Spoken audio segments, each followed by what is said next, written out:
يعني ايه ما ترضعيش يا ست هانم غير بأجر؟ يعني ايه؟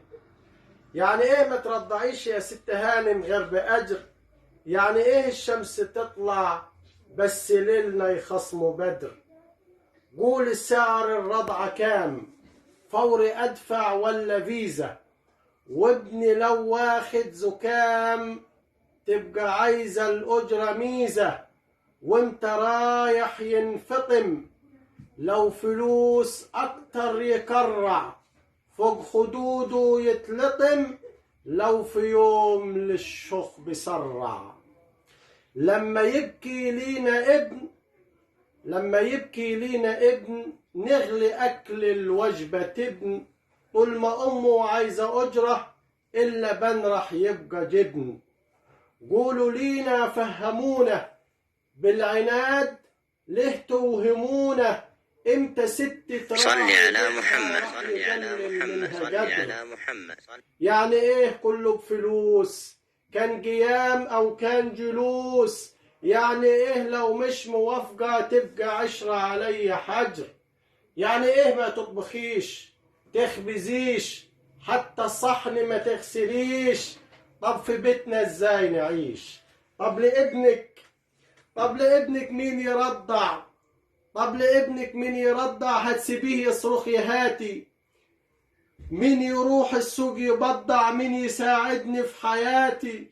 يعني طول اليوم في شغلي وابقى ام الوش فجر، مين مع الاولاد يذاكر؟ يعني معنى الزوجة ايه؟ كل خدمة ادفع تذاكر للغسيل تدفع يا بيه.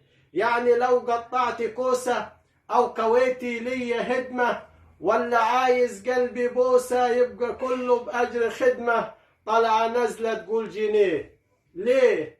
مين اللي قال مش ملزمة انت برضاعة؟ مين اللي قال ان الجواز يصبح بضاعة؟ مين اللي قال خدمة عيالك فيها من قيمتك وضاعة؟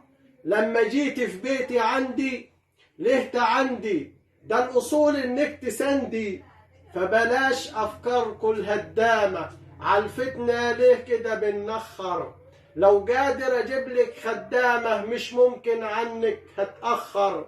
يعني الأزواج تطبخ تغسل والست تنام كده وتشخر. فين الإحسان ويا العشرة؟